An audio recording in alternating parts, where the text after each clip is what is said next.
Mayor Brandon Scott is facing criticism over his baby registry. We examine why it's sparking controversy. Car thefts continue to impact the lives of residents citywide, nearly 11,000 just this year. It has dangerous consequences. A look at how we got here and the ongoing demands for accountability. A proposed roadmap to reduce emissions and create a greener Maryland, but with a hefty price tag.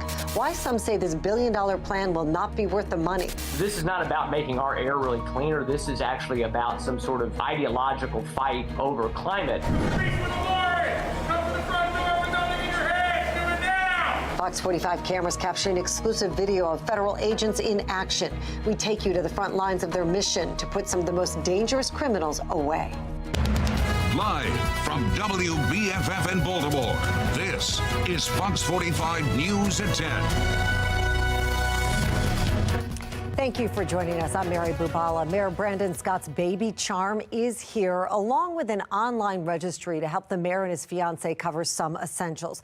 The registry includes some pretty normal things that most people's registries do, like gift cards. There is a cash fund that will go towards Charm's savings account. Also, some DoorDash cards, strollers we see, among other things, gates, normal things. But tonight, the mayor is facing questions about who could be contributing. Fox 45's Rebecca Pryor joins us live with a closer look at all of this. Rebecca? Mary, when elected officials receive campaign donations, there are rules and regulations in place requiring those donors' names to be listed publicly, causing some to question if the names of those donating to Scott's Baby Fund should be public as well. As many in Baltimore City offer well wishes to Mayor Brandon Scott and his fiancée on the day they announced the arrival of a newborn son, the Baltimore Brew is bringing the couple's baby registry to light, claiming the mayor is soliciting baby supplies online. The report pointing out that while babylist.com allows for registries to be published privately, limiting access to family and friends, Mayor Scott's registry is publicly accessible. During debate on social media, one person writing, "He's soliciting from the public, bad combo of public position and private gain." While the majority of commenters coming to the mayor's defense, writing, "Who doesn't have a baby registry when they have a child? Leave them alone." This article is embarrassing. And breaking news, millennials have an online registry. Let this family care for their newborn in peace. The cash is very troublesome because then there's really no tracing of the cash. According to taxpayer advocate David Williams, a potential conflict of interest stems from the registry's option to donate cash and gift cards. This could all be connected to favors in the future, and we may never know just the conversations that are going to happen after these gifts are received, after the cash is received, what these people get in return for these gifts. But Mayor Scott argues he never publicly announced or released the registry himself. In a statement to Fox 45, his office, writing in part, quote, "Prior to a news outlet's publication of the registry information yesterday, the registry has existed for months. There is a difference between being publicly accessible by default and being intended for public consumption. In no way at any point was this registry intended for broader public consumption beyond family and close personal friends." The mayor's office going on to say the Baltimore City Ethics Board has been consulted repeatedly in regard to this registry and found no issue. However, Ethics Board Chair Stephen Fogelman tells Fox 45 that's not the case, writing in a statement, quote, "The Board of Ethics has no record of receiving a gift solicitation waiver request for a baby registry. At this early point, it would be premature for the board to determine if an ethics violation has occurred." There's even greater concern if the Ethics Board isn't agreeing with what the mayor said about this being ethically okay to do. And whether it is or not, this is just a really bad look, is when you have the mayor asking for gifts. Now, to be clear, as is commonplace for any online registries, albeit, baby registries, wedding registries, the public is unable to see who is contributing, making any potential cash donations anonymous. In Baltimore City, Rebecca Pryor, Fox 45 News. Rebecca, thank you. And while the baby registry isn't dealing in city money, the mayor has raised questions over how the city decides to award grants in the past. Over the summer, Fox 45 News learned about a $50,000 grant the city awarded to the nonprofit Be More Empowered through the Boost program, which usually gives money to small businesses. The mayor's fiancée, Hannah Pugh, is the director of operations for that nonprofit. And before that, in December of 2022, the city's spending board approved $25,000 for Be More Empowered for various programs. The mayor's office told Fox 45 News the group applied for the grant in June of 2022 before Scott and Pugh met. However, photos posted to social media show her and her older son with Mayor Scott in September of 2022 before the BOE vote. Ultimately, the mayor did not abstain from that vote and never explained why he didn't sit out that vote. Then, a little more than a year ago, the mayor accepted a $5,000 campaign contribution from longtime city contractor J.P. Grant. Just days later, reports showed a company, Grant Finances, was awarded a $12 million city contract. The mayor has maintained he has done nothing wrong and upholds a high ethical standard. And that brings us to our question of the day. Do you think it's appropriate for the mayor to have a registry for his newborn? So far, 76% of people who voted say no. To make your voice heard, head to foxbaltimore.com/vote. A 19-year-old man was shot overnight in North Baltimore just before 11 along Silverthorne Road. And that brings the total of non-fatal shootings this year to 628. And while the city is on pace to see a significant drop in gun violence, some say the work is far from over. Police Commissioner Richard Worley and local faith leaders walked the streets of West Baltimore in the rain last night, paying tribute to the city's 258 homicide victims. You know, I think it's great the numbers going down. It's a positive thing, obviously, because lives are not being lost. But when you're talking to a loved one whose child has been murdered, it doesn't make much difference to them, I don't think. Too many people getting shot. The biggest key I want to accomplish is get a lot of these guns off the street. The proliferation of guns in our city is crazy. Gun violence among children also on the rise this year. 94 juveniles have been shot compared to 72 in 2022. And residents have also expressed frustration with juveniles committing crime, from shootings to carjackings and robberies. At a Fox 45 News public safety town hall last week, we heard from several people who say they don't feel safe in their own communities or sending their children to school. A hospitality worker was held up outside of my front window at gunpoint at 3 in the afternoon. Later on that night, 3 teenagers came back looking for the evidence they discarded, running away from police. I've talked to parents who are afraid to send their kids to school because their classmates are carjacking and carrying guns. According to police data, juveniles are also responsible for 38% of car thefts across Baltimore City this year, but only 2/3 of suspects are referred to the Department of Juvenile Services and 5% serve time at a DJS facility. Overall, Baltimore has seen nearly 11,000 car thefts this year, more than triple last year's levels. Fox 45's Amy Simpson looks into the constant headache for Baltimore drivers. The alarm bells started going off this summer, around the time an unmarked police vehicle was stolen just blocks from BPD headquarters. We've had a departmental car that's been stolen with police equipment in it. Cars were being targeted by thieves at an alarming rate. It's a serious public safety hazard because these cars they're stolen. Usually it's juveniles that are doing it. And even back then, some already blaming juveniles and the Kia Boys challenge on social media, prompting thieves to hotwire vulnerable cars with just a USB cable. They're just running around and like it's a game to them, stealing these cars, and it has dangerous consequences. Cars were being taken and in some cases used to commit other crimes. Damaged, driven until the gas tank ran dry, and often dumped. Like this Baltimore woman whose car was stolen from outside of her house this summer and trashed. I had no idea who took it. I have no idea what happened to the people that took it. But headlines soon reported when it came to auto thefts, kids and teens were tough to hold accountable. Baltimore City's top prosecutor lamenting the problem. It's very frustrating. You have officers doing their job, risking their life.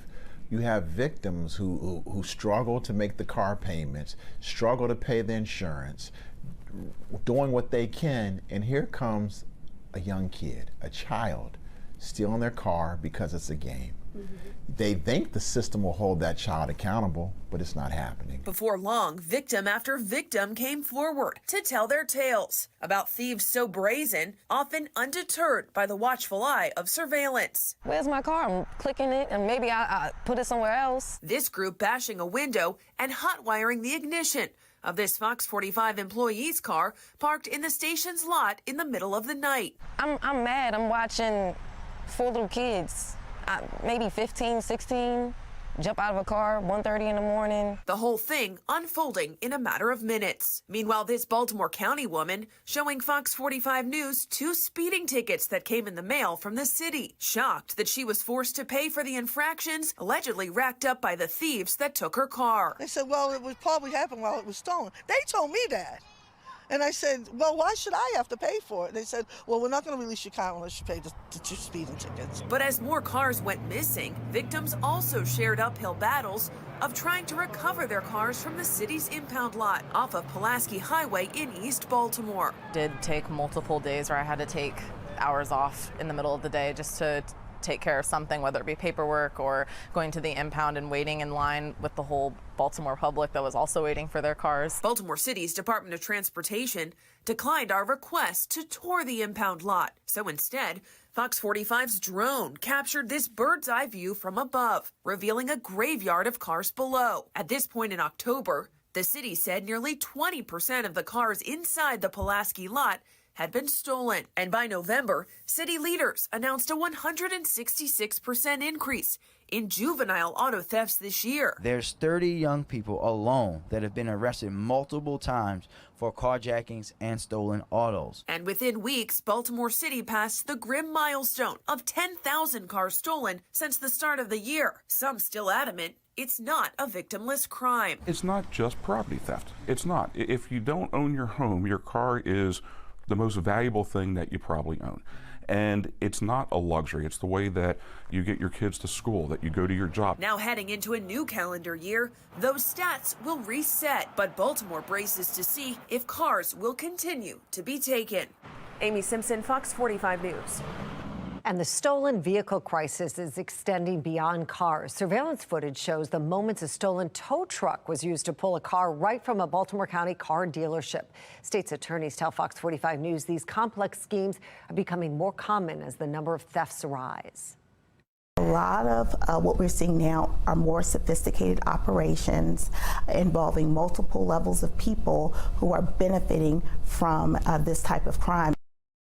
This morning, Fox 45 News spoke with Eurypsy Morgan, a spokesperson from the community group Peace, about the increasing complexity of car thefts and what it means for Baltimore residents hoping to protect their vehicles. Not only are you stealing vehicles, but now you are stealing tow trucks in order to steal more vehicles at one time. And think about the noise and the effort that goes into stealing a tow truck. Right. I mean, it's the audacity that residents have been screaming about. I think residents have been pushing so hard for the mayor and others to really take seriously these quality of life crimes. Because you remember, at first we were told, that we're just focusing on homicides, we're just focusing on these really big issues, which of course are important. But residents have been saying, listen, you cannot ignore the fact that vehicles are being stolen, that people are getting carjacked, and now it's grown into this organized crime. Well, Fox 45 News has done extensive reporting on car thefts across the state. You can find our complete coverage online at foxbaltimore.com. Former Baltimore City State's Attorney Marilyn Mosby could be in line to lose her legal license after her conviction on 2 federal perjury charges. A filing from the Maryland Bar Council claims Mosby's license should be suspended because of this serious crime. She faces up to 5 years in prison on each perjury count. Mosby did not testify in her first trial. She will be back in court next month on 2 other charges of making a false statement on a loan application in connection to her vacation homes in Florida. She will not be sentenced until after that second trial. Fox 45 News spoke to attorney Jeremy Eldridge, who is not affiliated with the case. He says it'll be difficult for Mosby to prove her innocence if she doesn't testify. It's very difficult to imagine how you could present that testimony through just Nick Mosby when it's her signature on the document, or else she'll be left exactly where she was before, and that's with no story to tell the jury. The issue is, if you are going to utilize this innocent spouse defense, part of it looks at what do you do for a living? how complicated are you as a person? So the idea that she's not complex or complicated or lacks finesse to understand her tax filings and just signs pieces of paper under perjury without reviewing them, it really is going to be a difficult argument for a jury to buy, given just her complexity as a public figure. The second trial is set to begin January 18th. If the Maryland Supreme Court chooses to suspend Mosby's law license, she'll have 15 days to issue a written appeal before that suspension takes effect. Fox 45 News has been following Marilyn Mosby's legal saga for years. You can find our complete coverage on this story on our website. Weather-wise, quite an improvement today. We got rid of the rain. That system is now well off to our north and east up into the Nova Scotia area, eastern Canada. In the wake of that, we had the clouds hold tough today for the most part, but also a fairly mild day, up around 60 degrees for highs today, 60 in Baltimore and upper 50s in many of the outer suburbs. Even tonight, we're still hovering close to 50. So mild scenario, clouds hanging around for the early part of the day tomorrow. We'll talk about the chance for a shower late Friday, as well as a drier, sunnier forecast for the final weekend of the year. It's coming up. Wyatt, thank you. Coming up on Fox 45 News at 10. Maryland's new plan to cut back on greenhouse gas emissions carries a price tag of more than $1 billion. Why some are saying the benefits do not outweigh those costs. Warrant apprehension teams are out on the streets each and every day, risking their lives to keep communities safe. A first-hand look at those agents in action as they capture some of Maryland's most wanted fugitives. And the only Republican candidate for Baltimore City Mayor is calling for the CEO of city schools to be replaced. Donald Scroggins wants to improve the struggling school system.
Another candidate for Baltimore City Mayor is calling for the CEO of Baltimore City Schools to be replaced. Donald Scroggins is the lone Republican in the race. He recently sat down with Project Baltimore's Chris Papps to talk about his plans to improve public education if elected mayor. Donald Scroggins has accomplished a lot in his life. Vietnam War veteran, real estate broker, urban planner. But now he's trying to accomplish something in Baltimore that hasn't happened in 60 years. To be elected mayor as a Republican. And I do think that a Republican can win in Baltimore if I can encourage the people to see that I'm passionate about this, and I think I can make a change. I mean, I can't do any worse than what's been done in the past, I tell you that. The last time a Republican was elected mayor in Baltimore was 1963. Scoggins was 18, studying architecture at Hampton University in Virginia, where he learned the value of a quality education, something he says too many students in Baltimore City are simply not receiving. All I see is a whole bunch of money being wasted. The taxpayers are not getting their money's worth. Not only are the taxpayers not getting it, the young people are not getting their money's worth. We need to do what's good for these students. As candidate for mayor, Scoggins' platform includes improving public education. And as we know, he says it starts with expanding access to charter schools. I'm in favor of competition because I think that our school system has gotten too big and too bloated, and it's falling on the weight of its own regulations. Baltimore City has 31 public charter schools, by far the most of any school system in Maryland. Over the past 5 years, that number has remained relatively consistent. But Scoggins wants more charter schools. He also supports changing the curriculum to engage more students while getting local colleges and universities more involved in city schools. But he says most importantly as mayor, he would strengthen schools by strengthening homes. You cannot improve the public school system without addressing the family. I'm going to be very frank when I say this, but the black community is in very perilous condition. This 78-year-old married father of two and soon-to-be grandfather wants to see Baltimore prioritize the creation of programs that help families stay together, not break them apart, which he says happened in the past. Since the 60s, we've incentivized the breakup of the family, so we need to incentivize the uniting of the families. We need to do that. We need to incentivize it in some way. And I don't see how we're going to get out of this if we do not address the family. Scoggins is one of 10 candidates running for mayor and the only Republican. So far, current Mayor Brandon Scott is the only candidate who has publicly supported Baltimore City Schools CEO, Dr. Sonia Santelises. There needs to be some changes in leadership. Other candidates, such as former Mayor Sheila Dixon, Yolanda Pooley, and Wendy Bozell, have already said they support replacing Dr. Santelises. Scoggins is now the latest candidate to join that group. What is your position on Dr. Santelises? I feel the same way the others do. I think she needs to find another source of employment because I don't see where she's that much of an advocate of the schools, of the children. I'm Chris Pabst, and this is Project Baltimore. U.S. Border Patrol reaching its breaking point as reports surface that show the VA is indirectly assisting with the medical care of migrants. I'm Christine Frizzell with the details. Straight ahead. And I'm Wyatt Everett. Finally, a break from the rain today. Multiple inches of record rainfall yesterday across Maryland. None of that today, just some cloudy conditions out there. We're going to keep the clouds around into your Friday, but also some fairly mild temperatures staying in place. We'll talk about when some colder air will show up. That's straight ahead. All right, Wyatt, thank you. We are taking a live look at M&T Bank Stadium. Beautiful night out there tonight. We're just days away from the big showdown. Stay with us. We'll be right back.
U.S. Border Patrol agents say they aren't equipped to handle a surge of migrants at the southern border. There's also a new wave of anger over taxpayer money funding medical care for migrants as many others struggle to pay their own medical bills. National correspondent Christine Frizzau has the outrage. For U.S. Border Patrol agents, 2023 has been almost unimaginable in terms of the numbers of migrants showing up at the southern border. Last week, more than 10,000 a day. Homeland Security Secretary Alejandro Mayorkas and Secretary of State Antony Blinken met with Mexico's president on Wednesday to try to deal with the issue together. The challenge is Mexico doesn't have the funding, the infrastructure, the staff, frankly, the motivation to kind of keep up with some of the things that the United States is requesting. And of course, they have to do those things with a degree of criminality happening in the country due to the cartels. As New York City Mayor Eric Adams has just signed an executive order requiring buses to give 32 hours notice before bringing migrants into the city, after 14 busloads of migrants arrived from Texas last week in a single day. We cannot allow buses with people needing our help to arrive without warning at any hour of day and night. Before leaving Washington for the Christmas holiday, some lawmakers also vowed to fight another border issue after reports surfaced that showed the Veterans Administration has been helping to facilitate payments for migrants receiving medical care in ICE custody. Veterans have a hard enough time getting the care that they need, and now they have to compete with illegal immigrants? This is a disservice to all those who have sacrificed and served our country. New bills have now been introduced to prevent the practice as veterans speak out about a system already difficult to navigate for Americans who served this country. The mission of the VA is to serve veterans, not to serve unauthorized migrants. Meanwhile, veterans are having a hard time getting health care. They're literally dying because they can't get mental health in a timely manner. As yet another system meant to help reaches its breaking point. I'm Christine Frizzau reporting. And that brings us to our national question of the day. Do you think the Veterans Administration should be involved in health care coverage for illegal immigrants? So far, 99% of those who voted say no. To make your voice heard, head to foxbaltimore.com. Click on the Pulse tab. We have a $1 billion price tag, and we don't have $1 billion. The state's Green Climate Initiative raising some red flags on the balance sheet. Ahead at 10:30, why some argue Maryland won't be able to fund its lofty goals. And presidential candidate Nikki Haley is in hot water over some comments on the Civil War. Why the topic she didn't cover is raising eyebrows.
It's about climate change.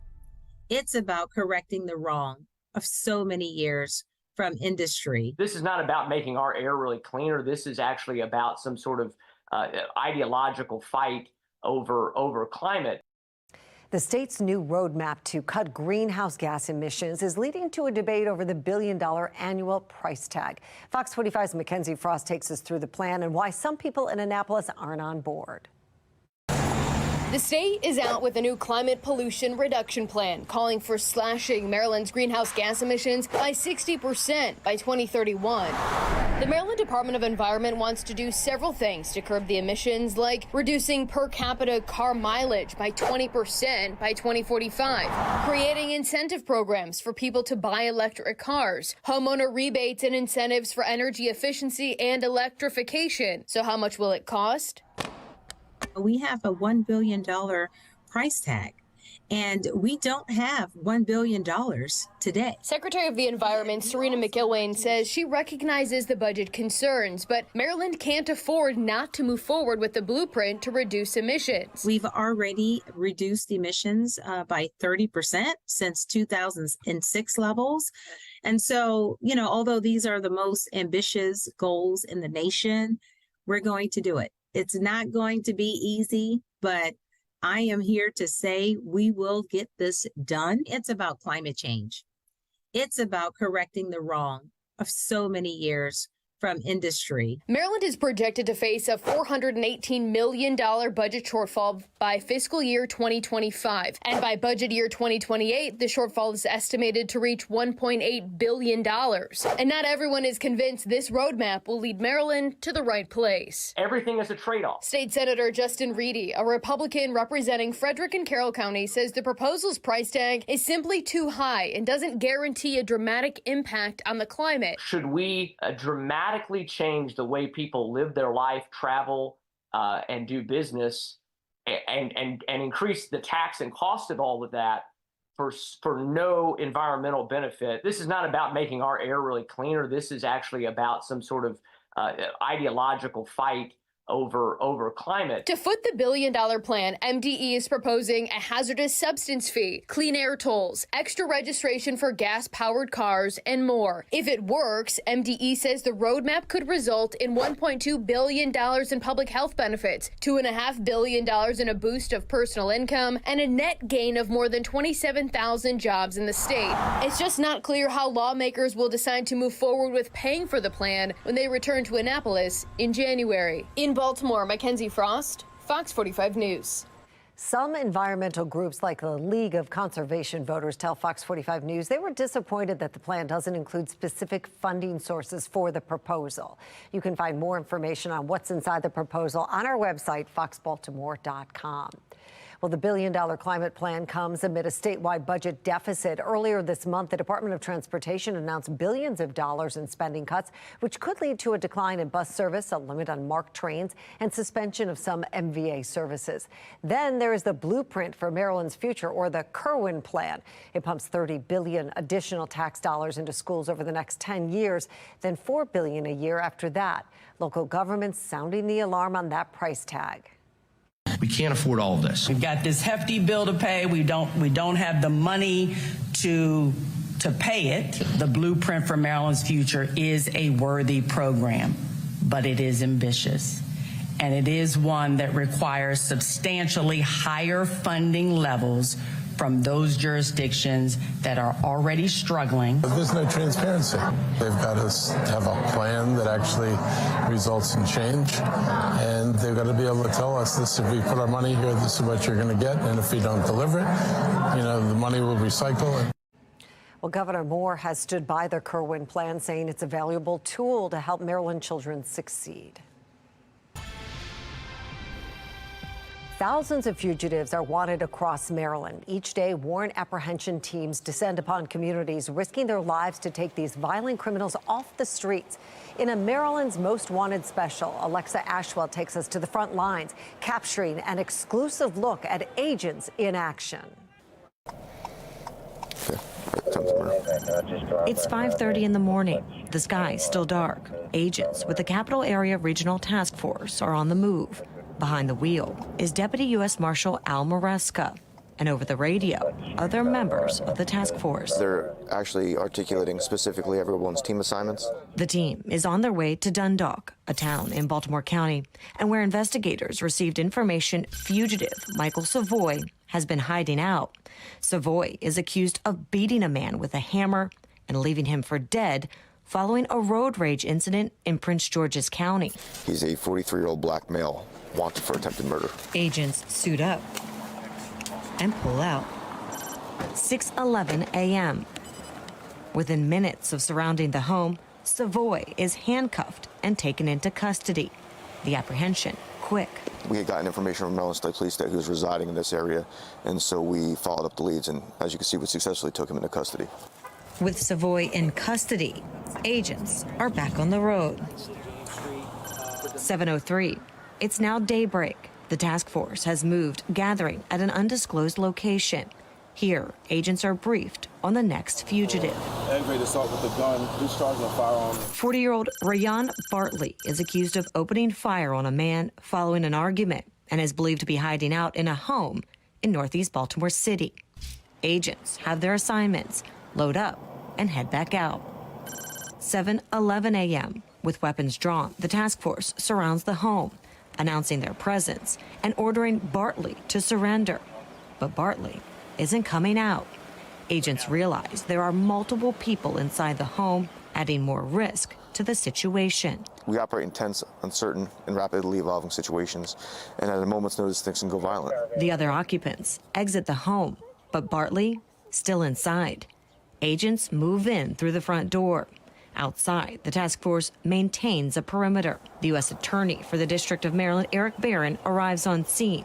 Some of these operations at his request. Our strategy has been focused, aggressive. Finally, the fugitive surrenders. Bartley is escorted out of the home in handcuffs. Deputy Marshal Maresca on the arrest. The suspect was hiding throughout the deep ends of the house. We knocked and announced, we made our presence known, and unfortunately, we don't know who bring y'all in. Everybody pretended like they didn't know what we were there for. We're bringing you your coat. Anything we can to de-escalate a situation that could potentially turn hostile, we do. 8:31 a.m. Agents are on to the next fugitive, Marsha Cunningham, a 29-year-old mother wanted for child abuse. We're actually going to go to her place of employment to make sure she's not physically there before we go to the residence. Cunningham isn't at work. Agents will now move to her home in Fells Point. The historic district sits on the harbor and is one of Baltimore's most popular tourist destinations. 9:37 a.m.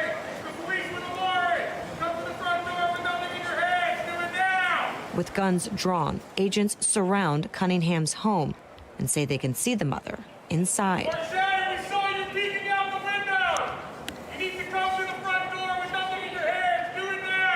Agents enter the home. Cunningham surrenders and is placed in handcuffs and escorted into a police transport vehicle. How she'll be transported to central booking. It's very important to us that we treat everybody with dignity and respect. But ultimately, when a fugitive refuses to come to the door and surrender, then we have to go in.